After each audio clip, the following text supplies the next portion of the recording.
welcome to your Come Up YouTube channel. Thank you for tuning in. I want to say if you like what you watch and you'd like to see more, hit the subscribe button. Don't forget to drop us a like and hit the bell notification so you don't miss your come up.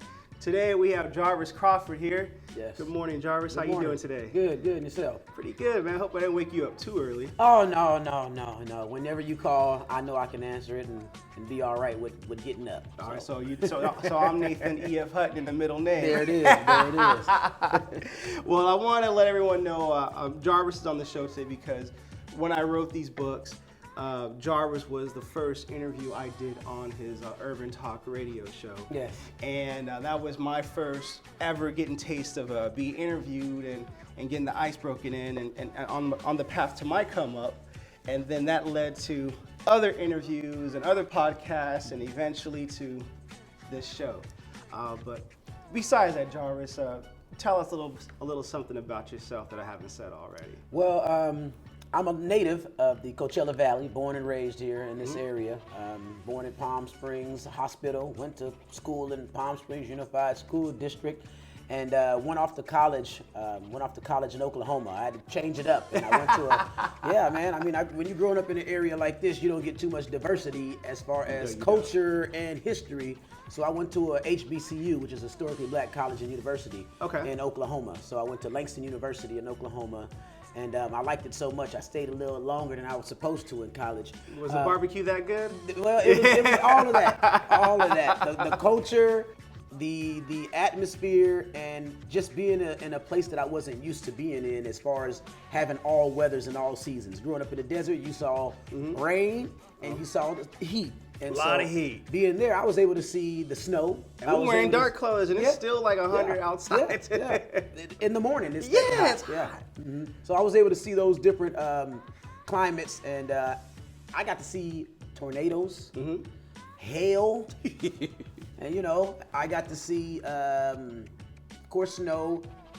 I was there for the Oklahoma City when they had the bombing in Oklahoma City. Oh, man. Timothy McVeigh when he blew up the federal building out there. So some crazy things I got to see, and then also got introduced to rodeos. Being from the South of California, right. I was able to see some of the stuff that they do in the South and in the Midwest, which was rodeos, and went to a couple black rodeos, which was amazing to see that. I didn't think black people do rodeos. Heck no, I'm not getting on that buck and bull. Yeah. And they even have circuits that visit California. You can run into some in the LA and the Bay Area. Bill Pickett, he was known as the Bulldogger. He was no joke. So if you get a chance, look up Cowboy Bill Pickett, and then they have a rodeo that's titled after him.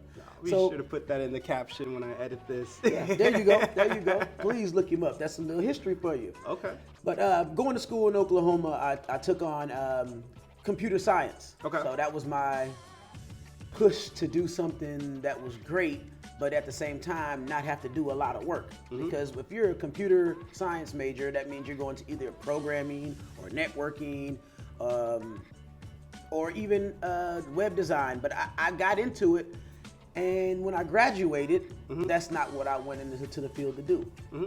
Graduated college, and my girlfriend at the time, who's now my wife, you see the ring, she put a ring on. You put a ring on. Yeah, but at that time, when she got pregnant, my senior year, and I had to make some moves right then. And with that move became me working back in Palm Springs, and I worked at a community center, the James O. Jesse Desert Highland Unity Center with the city of Palm Springs, and started working there. And when I started working there, it was supposed to be just temporary because I got a whole degree in computer science, but getting ready to have a baby, so I need to make some moves right now, and then I'll gradually get back into that. Well, that didn't happen. Wow. So the summer I graduated college, came home, and started working. We would go on a fishing trip every summer with a gentleman by the name of James O. Jesse. No kidding. Yeah, took us fishing, camping. I got to learn about the great outdoors. And this summer, he took us all out, and I was just graduated from college, and I was working there, and we took about 15 to 20 kids out to the Colorado River, fishing, camping, enjoying ourselves. And we had some older group of kids at the main river, some younger kids over at the, they call it the Goose Flats area, which was like the little streams, but they weren't little streams. It was about 15 to 20 feet wide. And so one of the kids slipped in the water, went in, drowning. Oh my God. Drowning. James Jesse jumped in, pulled that kid out. Well, while all this is happening, one of the other kids ran to us who were at the bigger part of the Colorado River, the main river with the older kids, like, hey, Mr. Crawford, that's what the kids called. Mr. Crawford, come over. One of the kids is in the water drowning. No. I was like, oh, so we dropped fishing poles. We might have had a bite.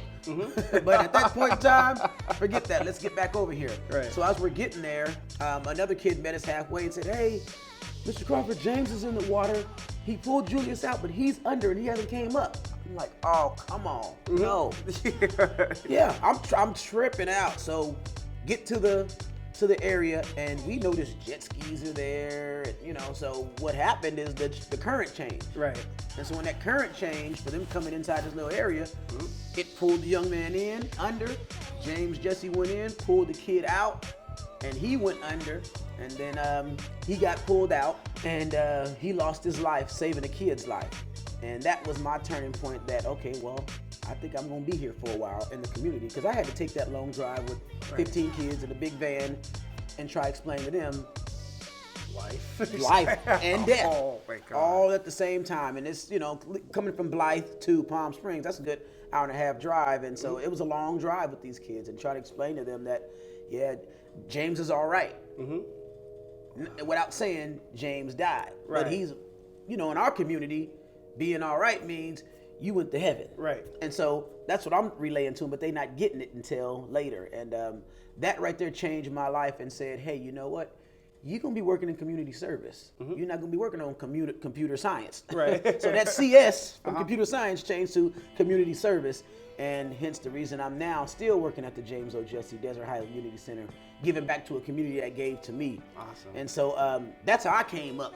Awesome. Being able to help those out. And since then, I've been working there, do a lot of work in my church, a lot of stuff in the community, both locally, statewide. I'm involved with the California Parks and Recreation Society. I work with District 11 here. Look at that. And I just got a bid to be with the Palm Springs Rotary, so I'll be a Rotarian soon. Look at that. But my main goal is being a family man. I'm a husband of one wife, got 2 kids. Not only did you hey guys, he didn't just pull me out of bed on a Saturday, he pulled me out of bed on a Saturday on my daughter's birthday. Yeah, so, you know where my priorities are at. But hey, anything for Nathan. And so here I am now, able to do what I do, you know what I mean, and enjoy doing it. Yeah, but first I gotta say, man, thanks for coming in here on your daughter's birthday. I did pull you out of bed, like, come on now, this is Nate here. Yeah. All right, Nate, what time we doing this? Yeah. Right before your daughter's birthday. Wait, no, and at 8 o'clock in the morning. That's the time you had me go on your show anyway. Oh, so he wasn't mad, he was getting even. Okay. Yeah, I see. well, you know. That's right. You on the others as you don't do others to you, right? That's it. Let me check something out. I was just making sure I hit the record button. On That the would be camera. a bad situation. Yeah, I mean, you talking about Well, ladies and life gentlemen, and all that. if you are still seeing us, it might be a bad situation. That's good that you know how to work it. See, me, when I did my radio show, I didn't know how to do all the engineering aspect of it. All I know how to do is interview a person, so that's good. Well, I would give a little tip to whoever is watching that is considering doing a YouTube channel. There's a reason why we pay $1,000 for these iPhones. They Yeah. got pretty good cameras. They are good, yeah. Yeah, and it's the camera on the back. Don't use the camera on the front. You just got an external microphone Gotcha. because the content overrules everything. But the audio, if people can't hear you or it sounds fussy or it's not even at least a little average or above average, nah, you might Don't lose, do it. You might lose So some spend a attention. couple dollars extra Just a to couple get dollars. some quality equipment. Exactly. There's some, you don't have to go like a Blue Yeti or get a $400 or $500 microphone, or you don't have to get like one of them $600 Sony cameras and use your iPhone. Not yet. That's just my opinion. Until you come all the way up. Exactly. Until you like a million plus subscribers YouTube channel where, okay, if you want to invest in that, by all means, your YouTube channel is paying for all that Gotcha. anyway. So that's part of it. But want to talk about how did you I mean, quite an interesting story you told her. How did you discover your passions of giving back?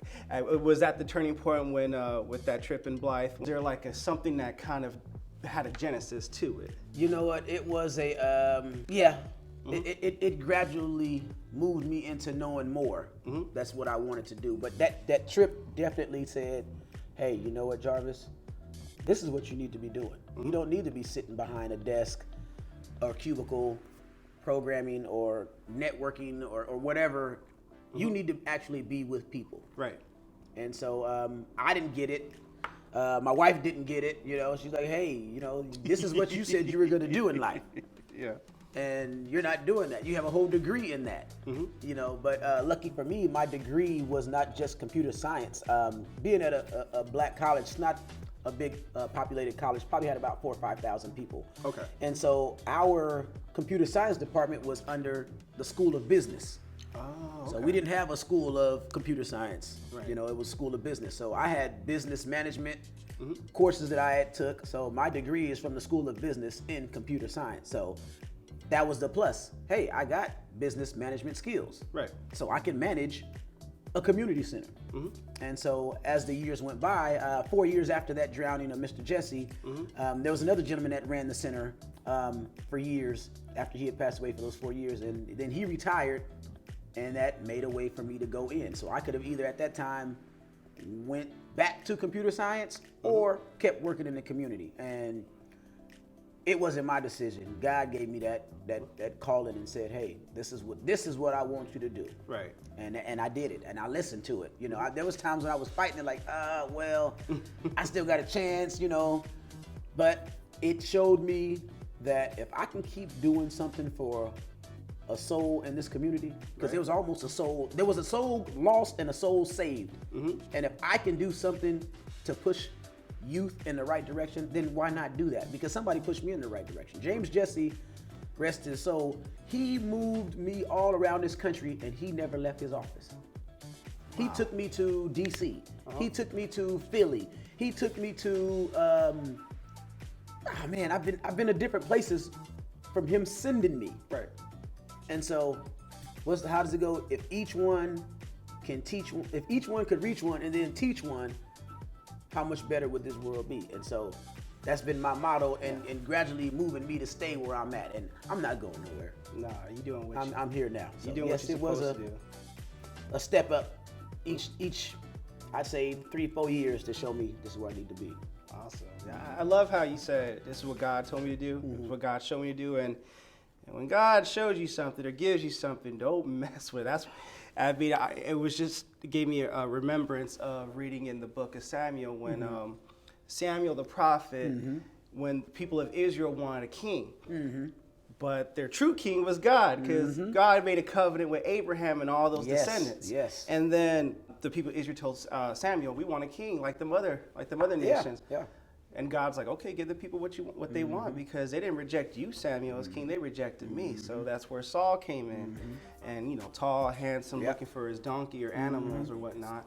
But what was Saul's downfall? Whenever God told Samuel, "Hey, go to these Philistine armies, and kill everything. Don't let no one live. Don't even let the cattle live. Take the animals. Take the animals." And Saul was like, "Well, these animals look kind of nice. How about we offer them as a sacrifice?" And God's like, "You didn't listen all the way. It's better." And then there was also another story where Samuel told Saul, "Wait for me so I can make a sacrifice, so this war will be blessed. So God will give you the victory."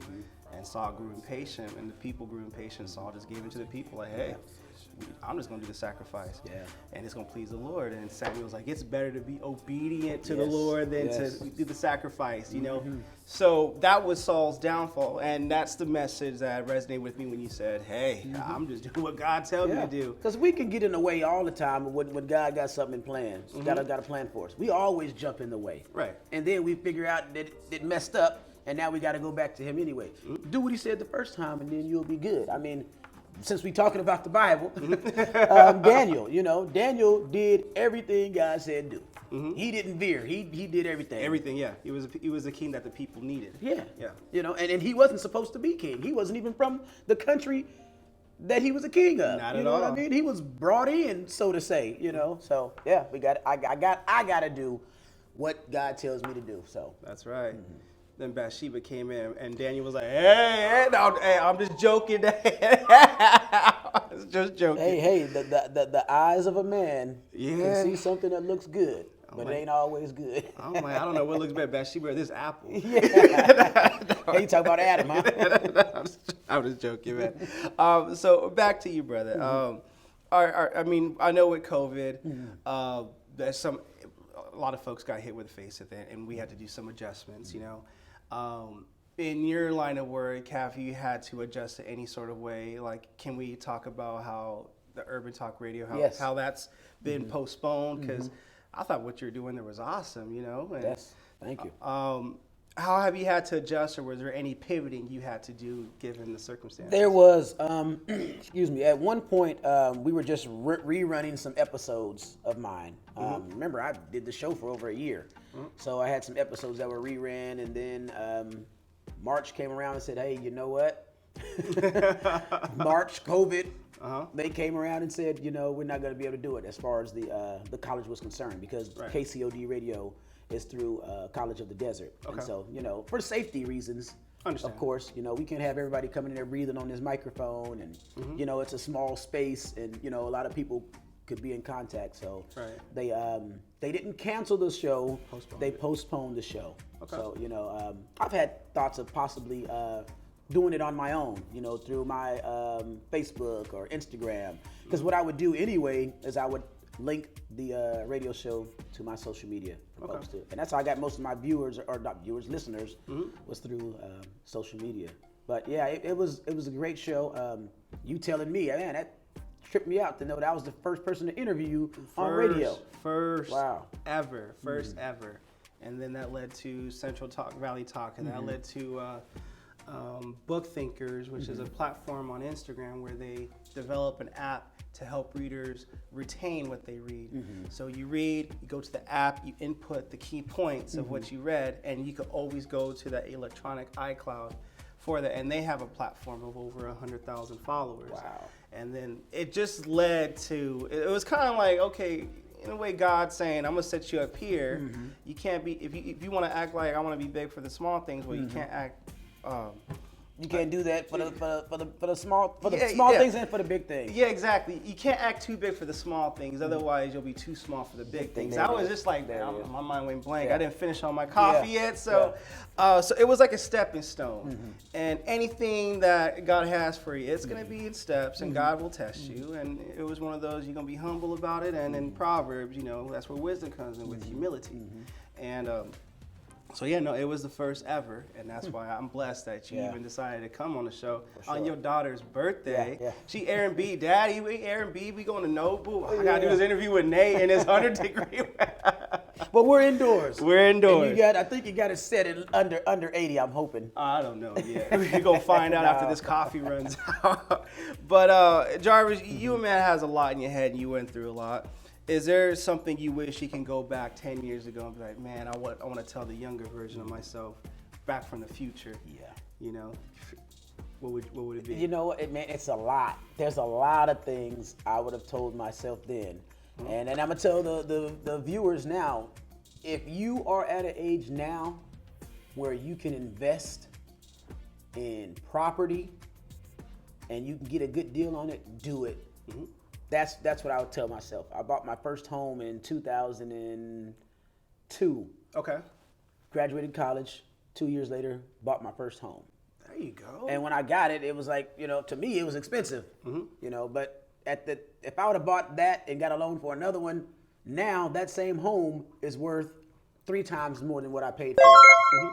But I didn't know that then. And so I bought my second home about 5 years ago. It'd be 5 years ago this December. I bought that home, and in 5 years, that home has got about a 25% increase in the value. So that's what I would have told myself 10 years ago, because that's when the market was really bad. And it was a buyer's market, and that's what I told myself 10 years ago: invest in property. So. That's awesome, man. I mean, property is always it. I mean, for me, I do like property. I also love, stocks and bonds and investments. And I just wish, man, if I would have just took 10% of what I made in college, when I was told from a very wise person, hey, you're young, just take 10% of what you're making, even if it's just $100 a month, just put it in something and watch that grow. And I'm like, man, I'm 10 years late to that party. Yeah. And what's the point now? Now I'm realizing, But it's still not too late. it's never too late. It's still not too We late. still got time on our hands, but I'm just thinking how much more would have been if I would have done it back then, which was the genesis of the Earn More book. But what was the toughest challenge in your life that you endured, and how did you come up from that? You know, I had many tough challenges in life. Grew up in single parent home. Most of the time, I may have had a stepdad that was there sometimes. Not only single parent home, but single parent with multiple kids, and I was the oldest of the kids, and so it was challenging doing things that I wanted to do because I had little sisters at home. Right. I loved martial arts. Did martial arts all the way up until I could, and then hey, you know what? Things are changing in life now. Right. So that was a challenge coming from a single parent home when mom couldn't do it all by herself. But she did the best she could, and I thank God for my mom till today. And that's one challenge. Another challenge in life was when I graduated college and my girlfriend was pregnant. Hey, I'm barely taking care of myself. Now I got to take care of a life coming into the world and a life of a future wife. We got married shortly after. Yeah. But that was a challenge to me because I didn't know how to be a father. Now you gotta be a husband. And a husband. And I gotta have my balance too. And I got all that. Yeah. So that was another challenge in life. And then challenge of my job. I didn't know if I wanted to continue working in Parks and Recreation. And I overcame that thought process of going somewhere or going back into computers and making that decision. That was a challenging decision. Right. And I stayed. So I've got many challenges in life, but those were challenges that helped me come up to be somebody better. Not come up financially, but I got a couple dollars, but it didn't hinder me from coming up and doing other things as well. Right. Well, as long as you got food in your belly, roof over your head, and everyone's healthy, yes, your needs are being taken care of. The desires of your heart will come later. In God's timing, of course. But that's touching, man. I mean, I wrote in my books, but nothing like that. I mean, I married my wife after a month of dating, and that was because of a $300 bar tab at the Cosmopolitan. But hey, I live with it, got a couple kids out of it, divorced out of it, some bull jive out of it. But that's a story for another time. That might be another show. I might do that. Just remember, you can't use all names. First guest will be Steve Harvey. Oh, hell no! But I think what the point of your situation is, keep going, keep your faith. A little bit of faith moves mountains. And obviously, a little bit of faith also creates, a little bit of not having faith also creates mountains too. And so, just by keep on going, just keep on pushing, that's amazing. And then I think the balance in life, in my opinion, because I always like asking people how they find balance, is put God first, love yourself, love your family, do your responsibilities. Well, what about the fun, Nate? Well, when you do all those four, the fun will come. That's it's just, too much of one thing is, it's never good, in my opinion. Want to ask, I know you got Nobu coming, your daughter's birthday. Is there anything you'd like to, last words, last thoughts you'd like to tell the viewers on? I do. How much time I got? Take your time. Okay. When you're a youngster and you have all these things to look forward to doing, do them. But when you do them, think before you act. There's been plenty of times in my life when I just acted and thought about the consequences as I was dealing with the consequences then. But if you think before you act, you got a better chance of coming out positive. And people say, oh, go with your first mind. No, think it out. Let your first, okay, this is my first mindset. Okay, well, let me think about this. Make wise decisions. Yeah, hey man, YOLO, you only live once. You know, let's go out on the let's just go on the whim. And it is what it is, and let's do what we do. No, if you're a believer, you don't live once. You just live once here. Here. So we breathing God's air too. hey, look, and we know it's there. Just like oh, I ain't never seen God. You ain't never seen this air you breathing, but you keep breathing it. Exactly. But think before you act, and want to do better for yourself. Make a plan for life. I mean, you know, you heard your teacher say it all the time. Oh, make sure you plan and set goals. Hey, that's real talk. Because guess what? You can work all your life in a job you don't like and not come up. Yeah. Or you can plan, work in a job, not work in a job, get a career, and then be able to come up and get what you want and do what you want. You said earlier about, you know, find time for fun. You know, but hey, when you become an adult, and I don't know the audience age, you know, but I'm shooting to them, starting at the young. You know what I mean? Right. They say we got to get to them now, so that way they know. Right. Exactly. And those of you that are up there with me, the 40 plus club, hey, it's never too late. If you want to go back to school, if you want to go and get a certification in something, right, do that too. And to my seasoned saints, to you folks, pass that torch. There's been plenty of times in my life when some older folks just held that torch till the flame went out. Pass the torch, and meaning say something to a youngster, to a youth, and think about how you say it when you say it to them. You know, you can sometimes come off too harsh and don't even know you're being harsh. But each one can reach one to teach one. I think we'll be in a better place then. And I go off of Philippians 4:13. Trust in the Lord with all your heart and lean not to your own understanding. In all our ways, acknowledge him and he'll direct your path.